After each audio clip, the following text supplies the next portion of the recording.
That's what I would encourage somebody, you know, Yes. whatever the Lord has given you to, see it through the lens, as a woman, see it through the lens of your calling as a woman. If you're a man, see your leadership and those things through the lens that God has called you in your manhood.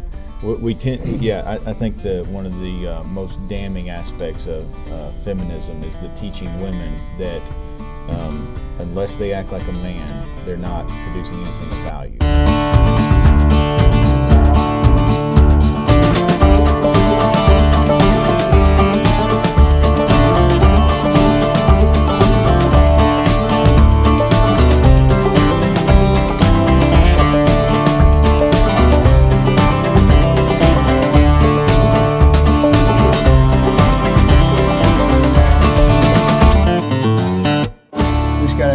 Another question that came in. I think this is a local question, so I'm going to count it as a local question. But go ahead and read this one. All right. Yeah, I realize that marriage is the norm in the church, but what about older, 40-ish single women who have always desired marriage but have not been blessed that way? What occupations, professions do not contradict biblical gender roles? So obviously they're thinking about what are they going to do with their life. There's a reality of they have to work. Yeah. We don't live in a culture that provides for women, like widows and those kinds of things. I mean, yeah, the government provides some and whatnot, but if you got a widow or a young woman that's not been married, then it's not like her father is so biblically that she would have just stayed part of her father's house. Yeah, she's still part of a household. People can do that, and I would say that that's good and right. Yeah. But we don't live in a culture that promotes that. We were studying this last night. And I just started the household, something we should talk about, as a snake. But the question is, if somebody were to come to the location, ask who's in charge here. That's one of the tests to find out who is the head of the house. Sure. Effectively, and somebody who we're encountering a lot more men and women that are in this category where they're late 30s because we're doing the singles 40s, mixers. Unfortunately we've set boundaries around that. We're saying you got to be 40 or younger to be a part of it. But there's people that are older than that, and the reality is that life has got to move on at some point, and they found some competency. They're working in some position or some place, and the question is what do I do? And so I think broadly, I think a person that finds himself in this situation needs to be devoted to the church, needs to be focused on the church, sure, and loving the body, being a blessing. So they're whatever that role is, and we've talked about gender roles where men lead and women, their duties are nurture and those kind of things. I think naturally a woman's going to find herself in those categories. Sure. With her occupation. Yeah. But not all of them do. Yeah. But I think, in some ways they would. Yeah. Well, I mean, just an example, there's a lady that we grew up going to church with, me and Laura, sweetest lady. Connie was her name. And stop naming people. Yeah, well, but she was really sharp, incredibly smart. Yeah. And when it came to computer, like science and like technology and stuff, she had this job and made really good money, and it was just like so IT sharp. professional of yes, some sort. Yeah. Like she was it was one of those people that's like, she was so gentle and like quiet and meek, you would never think it, but it's like she's just killing it at her, she's so good at it. Yeah. Well, what she basically devoted her life to is there was just a lady at church that had a horrible situation where she was divorced and had kids, but the whole situation was a mess. And Connie basically went in and, for lack of a better word, adopted those children. Loved them like you would not believe. Took them to things, picked them up, kept them. Like, she just devoted her life to this family. And to the point that they were like her own. Like, the children viewed her like a second mother. Yeah. And she just cared for these children. And she worked hard, she was good at her job. But she just devoted her life to caring for these children that didn't have a father. They were in a broken home. They were in a horrible situation. And I think of that as the quintessential example of a woman embracing her role to nurture life, to sustain, to help. Yeah. And so, as we've talked about often, and as when I talk the singles mixer, the talk on ambition, our ambition as men and women should be in line with what we're called to, what we're given for, what we're made for. And so women are made to help, nurture, and sustain life. That's what they're made for. Men are made to lead, provide, and protect. And so if you're a single man and you have been given, you haven't been given a wife and children, you can still lead, provide, and protect those around you. There's all kinds of stuff you can do. For women, you can still help, nurture, and sustain, whether that's in the church, in the community, whatever your context is. And I agree with you. There should be a large focus on helping within the church, but it also extends to the community. There's all kinds of things. This is why I think so many women become teachers, because they have a natural inclination to nurture, to sustain, to help, to shape minds. Yeah. It's just built into them. It's just factory settings. Yeah. And so this comes up in the argument of why women make less than men. Well, because of the work that they're drawn to. Yes, women choose jobs that don't pay as well. Yeah. Because that's their desire. That's what they want to do. So I wouldn't want to give any occupational advice here for somebody that's in that age category and say, well, this job is sinful for you and this is right for you. I think there are. We need people in every sphere, whatever. But when we, I would be more willing to do that. Well, what I mean, I don't want somebody changing. It depends on what they're doing. If it's something sinful, women shouldn't be laying railroad iron. I doubt highly that a 40-year-old woman is doing that. Yeah. But here's what I mean. You gave your example. Let me give one of my own. Ruth Miller. I was discipled by a woman. As a young believer, she taught our Sunday school class in the little charismatic church that we went to. Dispensational. She had a Schofield reference Bible, yes, she did. Black Bible. She died a spinster. I think she was in her 80s when she passed away and never married. Yeah. That woman loved the Lord. She loved her Bible. That Bible just would fall apart. It was falling apart constantly, and she taught us, me and two other young men. The three of us, so it was John Miller, Daniel Miller, his older brother, and then myself were in her class. Yeah. And that woman, so what she did, she worked for South Dakota Wheat Growers Association. This is in Aberdeen, South Dakota. Yeah. And she was the executive secretary for the head honcho there, which is what? That's a help. Yeah. She was a helper. Yeah. And she was she was good at her job. She was so good at details, good at everything. I mean, yes. She managed so many things. Yeah. And just was relied upon. Well, she was known in the community. So yes, she discipled me, and I knew her. Yeah. And I loved Ruth, and she cared for us. I'll tell you this. So Michelle and I were missionaries in Turkey. Yeah. And when we were there, often ends wouldn't meet. People wouldn't give money. Yeah. Guess who gave money? Ruth. And we only knew about it well after the fact. She was just generously supplying our needs. Blessing you, She handled our finances for us. That's how generous she was. Yeah. Because she cared, she nurtured, she's helping. That's what she's doing. Yeah.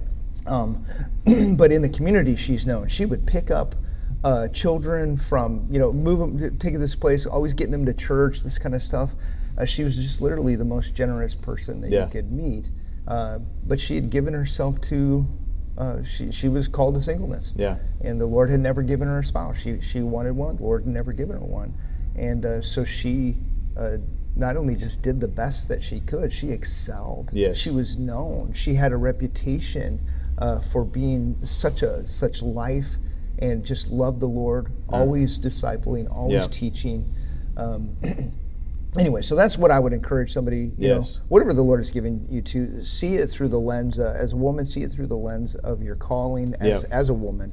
If you're a man, see your leadership and those things through the lens that God has called you in your manhood.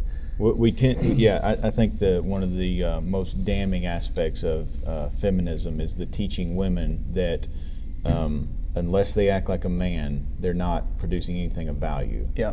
And so you think of women like Ruth or the lady that I mentioned in Tennessee, or even my grandmother told me stories so many times. There's this lady, and I cannot remember her name, but she used to go around when my grandmother was a little girl. My grandmother's family didn't go to church. That wasn't part of their culture.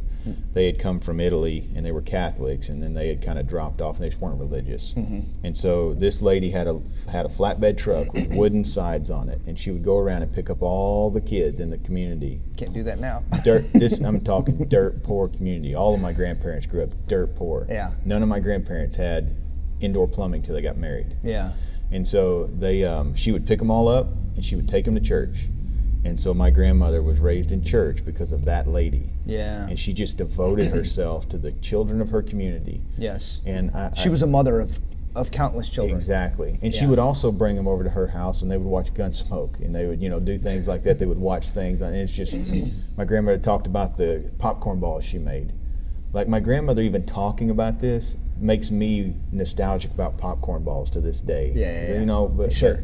So anyway, but just all that, she just poured herself into these children. And I think that is, billions of dollars have been spent to keep women from pouring into children, loving children, and the propaganda on that. But women, there's nothing they love like that. Yeah. We've got ladies at our church that the Lord hasn't blessed with children yet, and they go help with co-op. And just the joy, it makes me like tear up. Yeah. Like the joy that they, in just teaching and, playing music for the kids and doing stuff with these kids. So here's the thing, that's not a resignation that I'll never marry, I'll never have children of my own, I'll never do these kind of things. And I think a lot of women, they're given a false dilemma. Sure. That I either pursue marriage or I pursue just giving myself to the church and blessing other people around me. No. That's the wrong way to think about this. Go do what God has given to you to do in the moment. See the opportunities, take those things, and should the Lord bring somebody along the same path, you'll continue to do those kind of things as you... And in fact, those things prepare you. Yes. Be ambitious for what God made you for. Yep. Whether you're a man or a woman, and then if God gives you a family, praise God all the more. Be content with what God has given you. I get it. Contentment is momentarily. I'm content right now because I recognize where I'm at, and then it's the night watch when I'm thinking about I'd long for this, I'd long for that. And so those motivators drive us to pursue things and go to a singles mixer or do those kind, because you're looking for these kind of things. But don't make it an either or situation that you have to do one or have to do the other. Well, someone that's just sitting around bemoaning their lot in life is probably not a ideal. They're not attractive. No, it's not the ideal person you want to pursue for a spouse. If I were pursuing somebody, I'd want them to be hitting it. Yeah, I'd want to try to fit into their schedule because they're just, and that would be the best, I think. Yeah. No, I think often people think of us because we're patriarchal. They think that we just want women to be sitting around at home doing nothing. No. It's the farthest from the truth. Yeah. And so, we're not interested in lazy women or promoting lazy women. No, and I mean, we've said it and say it again, is that I think that women should be educated and competent and just 100%. Incredibly, because they're smart. Yes. But within the bounds that God has given them to excel in this is why we see, with children, with nursing, this is why they excel in those areas, because God has gifted them that way. I'm not raising my daughters to be wallflowers. No. I'm raising my daughters to be competent. Yes. I'm raising my daughters to, understand and know the Word. Yes. Because they're going to need to have that. Yeah. Understand and know the world. But I want them to have broad minds. I want them to be intelligent. I want them to be able to carry on a conversation. I want them to be competent. I want my daughters to be smarter than I was. I want them to know more than I did. I want them to be competent. Yeah. And so, in my context, my goal is to have, if I have some daughters that, don't get married, it's possible that... No, that's good. My daughters look like their mother, so it's probably not possible. But if my daughters don't get married, then we've got family business, we've got places for them to work. We'll always have a productive home and a community for them to where their gifts are able to be used. Yeah. And we need to promote that in churches, in families, in communities. We need to be intentional about that. No, I just want to back up a little bit and just make sure people understand that. I don't believe that looks and beauty and those things are the only identifiers. I know lots of beautiful women that have not been able to find spouses. Well, yeah, and it's not that they haven't been able to find them. The Lord has not brought them hasn't done it yet. Yeah, and it's in his timing. You know, sure, but we live in a culture that doesn't promote it. We live in a culture where there's a lot. We could spend hours talking about the problems, why this is an issue. Yeah. It's an issue, especially with solid young ladies. It's like, where are the men? They can't find someone that's worthy of them. This is the whole point of the singles mixer. Yeah. And like getting people together that align. Let's do that soon, because I think when we talk about the boss girl. Oh yeah. I've written it like a month ago. I've got this whole article. The boss babe is what it's boss called. babe. Yeah, I've got this whole article on boss babes from Proverbs. And well, centrally from Proverbs, because it describes the boss babe. Sure. And what that looks like. And anyways, but the person who's asked us, they're not a boss babe. They just want to be a blessing. They want to do what's right. They want to honor God. They're recognizing the roles and responsibilities that they have. And so I just want to encourage you to pursue how the Lord has gifted you, see it within the context of your femininity. One other example I wanted to give, and I think I've given it on Snake on the Table before, but in my job, so we're both bivocational. You build funds, I do book covers, and so I've designed thousands of books for people. One of the books was for a saleswoman who had so you think of sales is generally a masculine dominated field because it's assertive. Yeah, it's assertive. You're pushing. There's some things like this. This woman's book that she wrote was all about how she uses her those things, her femininity, how she nurtures to excel in this particular area. Yeah. And so she's actually she's different than all the guys. Sure. And that actually helps her in her sales and how she is just more empathetic, and she just sees it better. And she wrote harder to say no to a woman too. Oh yeah. So she wrote a whole book about it, and I thought, man, that's actually cool, because we would think, well, that's male dominated, and she's actually using how God has blessed her. Yeah, what we don't want to do is so we look at scriptures, women shall not, wear things that pertain to a man. And that word in Hebrew actually means like a warrior's garb. Yeah. I don't apply that to some woman that is, being a successful secretary or, whatever, like this kind of woman doing sales or whatever. The Proverbs 31 woman bought and sold. Yes. So I would argue that as long as her focus is her household, praise God, go for it. But when we don't want to take that and make it so narrow, because that's what our tendency can be, to make it too narrow. Yeah. But women shouldn't be doing construction. Yeah. Women shouldn't be wearing hard hats and tool belts and police officers and that kind of stuff. So in my time in Turkey, you've got the bazaar that people would go to buy and sell and stuff like that. When I was in Morocco, it's the souk where you go, you do all this bartering, that kind of stuff. I see the Proverbs 31 lady going in there and I'd like to 2 kilos of this and that and this, and it gives them a price, and that's ridiculous. Yeah. And she's bartering back and forth, and why does she do that? Because she cares for her family. Yeah. And that's part of the system. Every dollar is precious. She knows, yeah. Lydia, who's the seller of purple. She didn't just, she knew what she's doing. Yeah. She's competent. Yeah. Anyways, all right. Hopefully that's what we want. Yeah, hopefully this was helpful for whoever asked. And if you've got a question for us, local question, man, we'd love to hear it.